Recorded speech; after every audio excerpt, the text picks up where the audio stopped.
Bismillahirrahmanirrahim. Assalamualaikum warahmatullahi wabarakatuh. Ada baiknya sebelum kita memulai pembelajaran, kita berdoa dulu menurut agama dan kepercayaan kita masing-masing. Berdoa mulai.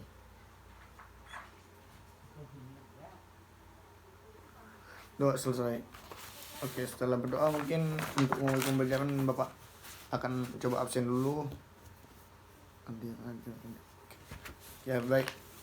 Setelah di absen jadi kita akan masuk pada hari ini. Materinya yaitu sistem ekskresi pada manusia. Tapi sebelum masuk situ mungkin ada sedikit yang ingin Bapak sampaikan. Apakah anak-anak semua tahu siapa itu Thomas Alva Edison? Bagus, betul. Dia adalah penemu bola lampu. Apakah kalian tahu sudah berapa kali percobaan yang dilakukan oleh Thomas Alva Edison? Kalau tidak tahu mungkin bisa Bapak kasih tahu, yaitu dia melakukan percobaan itu sudah 1000 kali percobaan. Tadi kan Thomas Alva Edison sudah melakukan percobaan itu sebanyak 1000 kali. Jadi yang Bapak minta di sini untuk anak-anak semua ialah untuk meniru atau meneladani dari sikap dan semangatnya dari Thomas Alva Edison yang pantang menyerah. Walaupun dia banyak melakukan kegagalan pada masa percobaannya, namun kegagalan pada saat dia melakukan percobaan itu adalah hal yang wajar, karena tidak ada yang instan ataupun yang langsung bisa gitu. Jadi Bapak minta untuk anak-anak semua itu tidak pantang menyerah dan rajin belajar. Mungkin sebelum masuk pembelajaran juga akan Bapak sampaikan tujuan pembelajaran kita pada pagi hari ini, yaitu tujuan pembelajarannya adalah untuk mengetahui organ-organ apa saja yang ada pada sistem ekskresi pada manusia. Terus yang kedua, bagaimana mekanisme dan fungsi dari sistem ekskresi pada manusia. Dan yang ketiga, beberapa gangguan atau penyakit yang ada pada sistem ekskresi pada manusia. Oke, langsung saja kita masuk pada materi sistem ekskresi pada manusia. Sebelumnya, apakah anak-anak sudah tahu apa itu sistem ekskresi pada manusia? Kalau tidak tahu mungkin apa yang terjadi ketika kita berlari atau kita olahraga, tubuh kita pasti akan mengeluarkan cairan kan. Nah, cairan itu disebut, ya betul, keringat. Ya, keringat. Jadi tubuh kita itu akan mengeluarkan keringat ketika kita melakukan aktivitas ataupun berolahraga. Jadi pada saat kita berolahraga terjadi pembakaran metabolisme yang terjadi dalam tubuh kita, sehingga akan mengeluarkan cairan keringat yang dikeluarkan oleh kulit. Dan juga ketika kita bernapas, kita menghirup oksigen dan kita mengeluarkan karbon dioksida. Itu juga termasuk salah satu dari sistem ekskresi pada manusia. Oke, kita lanjut. Jadi apa itu sistem ekskresi pada manusia? Sistem ekskresi ini bisa juga disebut dengan juga sistem pengeluaran. Jadi sistem ekskresi untuk membuang keluar hasil pembakaran dan sisa metabolisme di dalam tubuh agar tidak teracuni. Dan juga zat sisa metabolisme yang harus dikeluarkan itu antara lain ada karbon dioksida atau CO2, urea, air, H2O, amonia, NH3, kelebihan vitamin dan zat warna empedu. Selanjutnya itu ada fungsi dari organ ekskresi. Yang pertama itu adalah membuang hasil metabolisme. Yang kedua itu karbon dioksida. Yang untuk membuang sistem metabolisme ini, pertama karbon dioksida atau CO2 itu dilakukan oleh paru-paru. Yang kedua itu ada racun, sampah nitrogen yang dikeluarkan oleh ginjal. Yang ketiga itu ada obat-obatan. 4 itu keringat melalui kulit. Yang kelima itu ada empedu melalui hati. Selanjutnya fungsi dari sistem ekskresi itu yang adalah memelihara konsentrasi ion-ion tunggal yang tepat, yaitu Na+, natrium+, ada K+, kalium+, klorin min, Ca++ itu kalsium dan lain-lain. Yang kedua, memelihara volume air tubuh yang tepat. Yang ketiga itu memelihara konsentrasi osmotik. Yang keempat itu mengekskresi sisa-sisa metabolisme, urea, asam urat dan lain-lain. Yang kelima itu mengekskresi zat-zat asing atau hasil-hasil metabolisme. Selanjutnya itu ada organ ekskresi. Yang pertama itu ada organ ekskretory umum, yaitu ada vakuola kontraktil, organ nephridial, ada kelenjar antennal, ada saluran Malpighi dan ginjal. Selanjutnya itu organ ekskretori khusus, insang, kelenjar rektal, kelenjar garam, ada intestin. Selanjutnya itu sistem ekskresi pada manusia itu berupa 1 ginjal, 2 paru-paru, 3 hati, dan 4 kulit. Yang pertama itu ada ginjal. Jadi ginjal merupakan buah pinggang manusia yang berbentuk seperti kacang merah, berwarna keunguan, dan berjumlah 2 buah. Ginjal terletak di daerah pinggang di sebelah kiri dan kanan tulang belakang. Ginjal orang dewasa beratnya itu lebih kurang 200 gram. Selanjutnya ada 3 tipe ginjal, yaitu tipe protonefros. Ginjal ini muncul pada saat embrio. Yang kedua, dia itu bersegmen bentuknya, terletak jauh ke arah rongga tubuh. Setiap unit memiliki 1 neprostoma yang bermuara ke dalam selom. Yang keempat itu ada tidak memiliki glomerulus. Selanjutnya itu ada 2 itu tipe mesonepros. Ginjal ini berkembang secara segmental di tengah rongga tubuh. Beberapa neprostoma bermuara ke dalam selom, tetapi ekskresinya dilakukan oleh glomerulus. Selanjutnya pada ikan dan amfibi, ginjal ini berfungsi terus sampai dewasa. Pada aves, reptil, dan mamalia, ginjal ini tumbuh setelah protonepros dan berfungsi hanya selama fase embrio, kemudian menghilang. Ketiga itu ada tipe metanepros. Ginjal ini tidak bersegmen, tidak memiliki neprostoma, jumlah glomerulusnya banyak. Selanjutnya kita masuk kepada struktur dari ginjal. Itu terdiri dari 3 daerah, yaitu kulit ginjal atau korteks, sumsum ginjal atau medula, rongga ginjal, pelvis. Jadi ginjal ini ada korteks, medula, pelvis. Setelah korteks itu ada nefron, dan nefron itu dibagi menjadi 2 bagian. Ada badan Malpighi, ada tubulus. Dan badan Malpighi ini terbagi lagi menjadi 2 bagian, ada glomerulus dan simpai Bowman. Selanjutnya di tubulus terbagi menjadi 3, itu ada tubulus proksimal, ada tubulus Henle, dan tubulus distal. Masih struktur ginjal ini ada, baik, tadi struktur ginjal itu kapsul ginjal, terus korteks ginjal daerah luar, medula ginjal daerah dalam, dan pelvis ginjal atau di saluran pengumpul. Selanjutnya aliran darah pada ginjal. Aliran darah pada ginjal ini pertama dimulai dari aorta, terus ada arteri renal, ada arteri segmental, arteri lobar, terus arteri interlobar, terus arteri arcuate, terus ada arteri interlobular, terus ada arteriol afferent, dan habis itu baru ke glomerulus. Baru lanjut lagi ke arteri afferent, dan terakhir ke inferior vena. Selanjutnya itu ada nefron. Nefron ini merupakan unit struktural dan fungsional penyusun ginjal. Ginjal manusia disusun oleh 1 juta nefron, tempat terjadinya pembentukan urin, dan terdiri dari 2 komponen utama, yaitu glomerulus dan tubulus ginjal. Selanjutnya itu ada badan Malpighi. Jadi pada badan Malpighi ini ada glomerulus. Ini merupakan kapiler yang berbentuk bola berjaring, berhubungan dengan arteriola atau pemeliharaan tekanan darah. Habis itu arteriola afferent lebar dan arteriola afferent sempit. Fungsinya ini sebagai penyaring atau filtrasi dari darah. Selanjutnya ada tubulus ginjal. Itu terdiri dari bagian tubulus yang mengelilingi glomerulus, disebut kapsul Bowman. Jadi ada tubulus proksimal, lengkung Henle, dan tubulus distal. Tipe-tipe nefron itu yang pertama 1 nefron kortikal, terletak di bagian korteks ginjal. Sebagian besar nefron termasuk ke dalam tipe ini. Selanjutnya ada nefron juxtamedular, juxtamedular, terletak di bagian medula ginjal.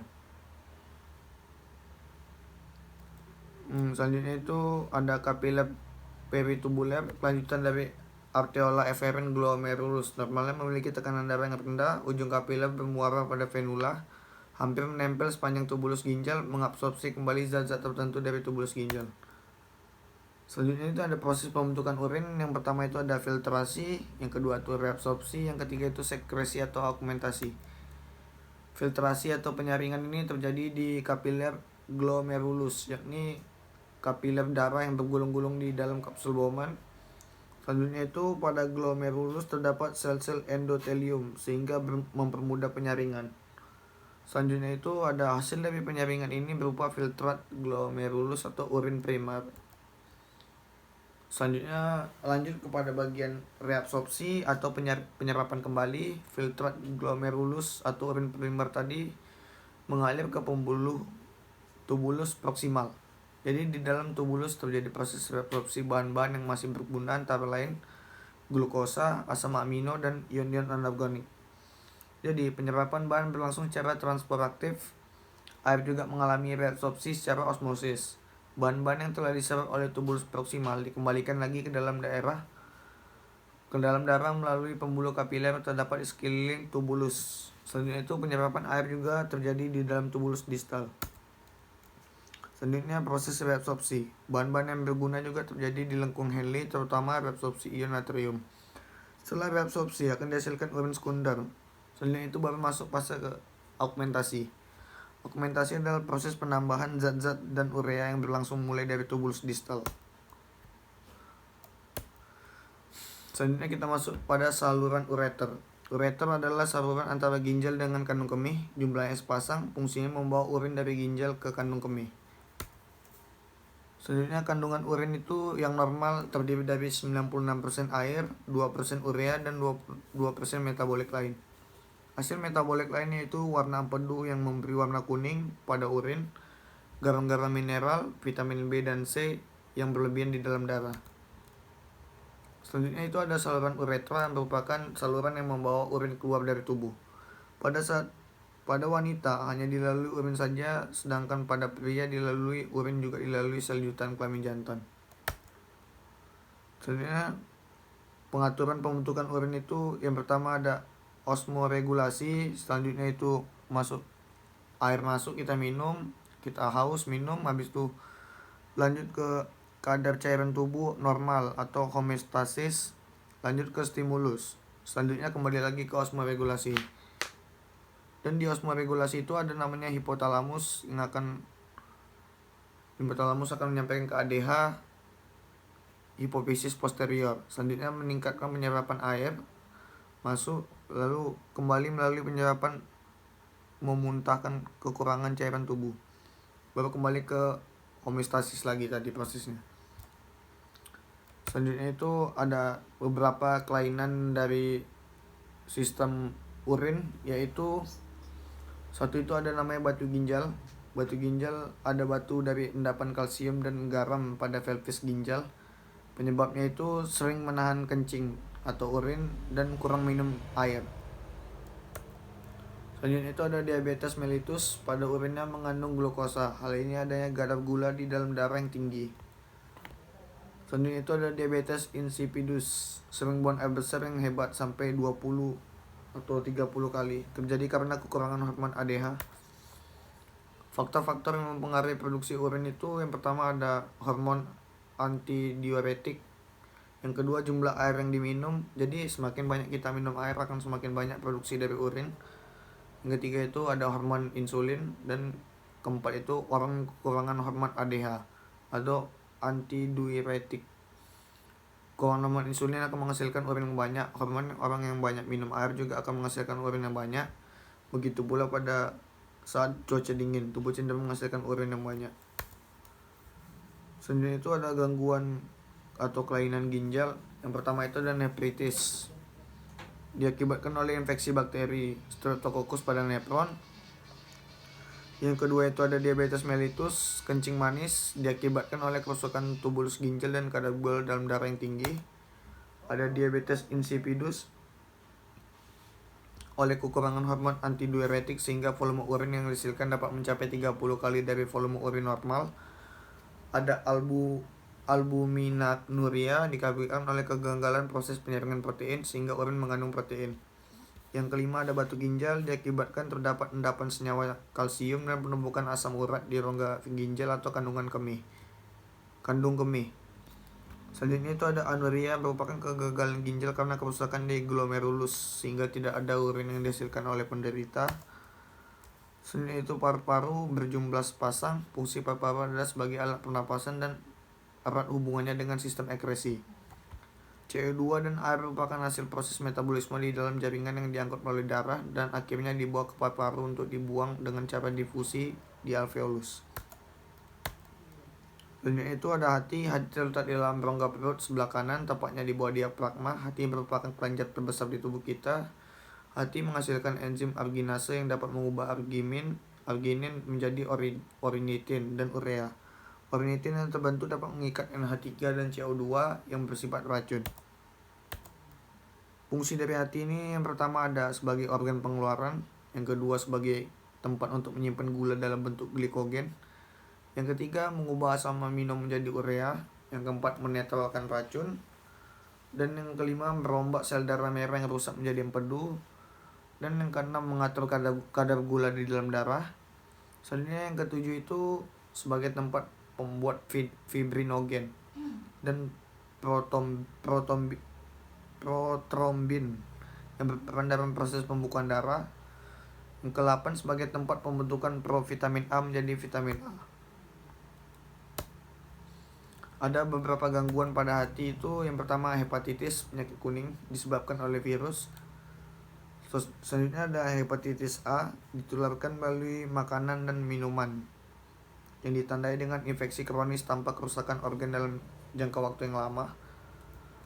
Selanjutnya itu ada hepatitis B, yang ditularkan melalui darah atau cairan tubuh yang terinfeksi atau dari ibu ke bayi yang dilahirkan. Yang ketiga itu ada hepatitis C, ditularkan melalui cairan tubuh, juga dapat menyebabkan kanker hati. Selanjutnya itu ada kulit. Kulit terbagi dari 3 lapisan, yaitu lapisan kulit ari epidermis, kulit jangat itu dermis, dan jaringan ikat bawah kulit. Epidermis ini terdiri dari 2 lapisan lagi. Yang pertama adalah lapisan tanduk dan lapisan Malpighi. Jadi lapisan tanduk ini merupakan lapisan terluar dan terdiri atas sel-sel mati yang dapat mengelupas. Jadi pada saat kita ganti kulit, itu yang terkelupas itu namanya lapisan sel tanduk, lapisan tanduk. Dan yang kedua itu lapisan Malpighi, terdiri atas sel-sel yang hidup mengandung pigmen melanin dan berfungsi melindungi tubuh dari sengatan matahari. Perlu anak-anak ketahui bahwa melanin itu adalah memproteksi cahaya matahari itu langsung terkena kulit dan mencegah kita terkena kanker kulit. Jadi melanin ini ketika kita terkena sengat matahari itu dia akan mengeluarkan pigmen-pigmen melanin sehingga membuat warna tubuh kita akan gelap dan hitam.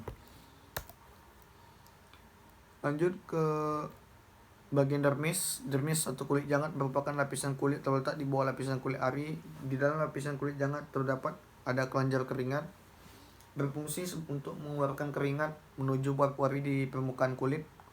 Yang kedua itu ada kelenjar minyak, menghasilkan minyak agar rambut dan kulit tidak kering. Yang ketiga pembuluh darah kapiler, memberi zat-zat makanan pada akar rambut dan sel kulit sehingga sel tersebut tetap hidup. Selanjutnya ada ujung saraf, terdiri dari ujung saraf peraba untuk mengenali rabaan, ujung saraf perasa untuk mengenali tekanan, dan ujung saraf suhu untuk mengenali suhu. Yang kelima ada kantong rambut, terdiri dari akar rambut dan batang rambut. Lanjut ke jaringan ikat bawah kulit. Pada jaringan ikat bawah kulit terdapat cadangan lemak yang berfungsi sebagai cadangan makanan dan menjaga suhu tubuh agar tetap stabil. Fungsi kulit itu sebagai alat pengeluaran, sebagai pelindung tubuh dari kerusakan, sebagai tempat indera peraba untuk menyimpan kelebihan lemak, tempat pembuatan vitamin D dari provitamin D dengan bantuan sinar matahari, sebagai pengatur suhu tubuh. Faktor yang mempengaruhi gangguan-gangguan pada sistem ekskresi ini tadi kan ada ginjal, ada apa itu udah siap. Oke. Baiklah, sekian presentasi kita pada pagi hari ini. Jika ada kekurangan saya mohon maaf. Saya kira. Assalamualaikum warahmatullahi wabarakatuh. Baiklah, sampai sini apakah ada yang ingin ditanyakan tentang materi kita pada pagi hari ini? Baik, jika tidak ada yang ingin ditanyakan, mungkin langsung saja kita akan melaksanakan kuis pada pagi hari ini. Tolong keluarkan kertas lembar. Kita akan kuis pada pagi hari ini. Oke. Kalau sudah, mungkin bisa dicatat soalnya.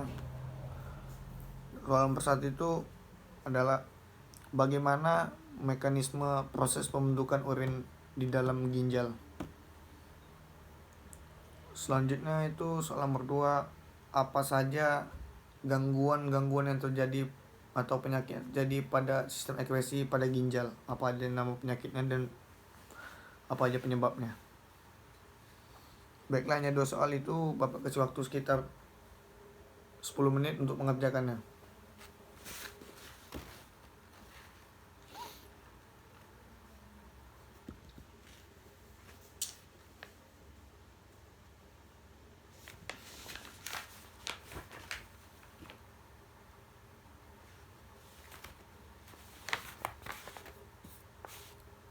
Baiklah, kalau sudah bisa dikumpulkan hasil kuisnya dan mungkin Bapak akan periksa terlebih dahulu.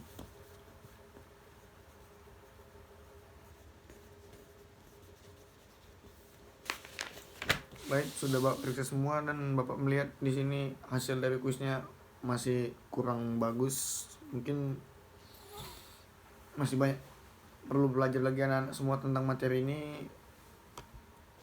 Kalau gitu Bapak akan berikan tugas agar anak-anak semua belajar di rumah. Tolong kerjakan buku paketnya halaman 79 yang objektifnya saja. Minggu depan dikumpul. Oke, baiklah, sekian pembelajaran kita pada hari ini. Apabila ada kekurangan saya mohon maaf. Saya akhiri, wabillahi taufiq wal hidayah. Wassalamualaikum warahmatullahi wabarakatuh.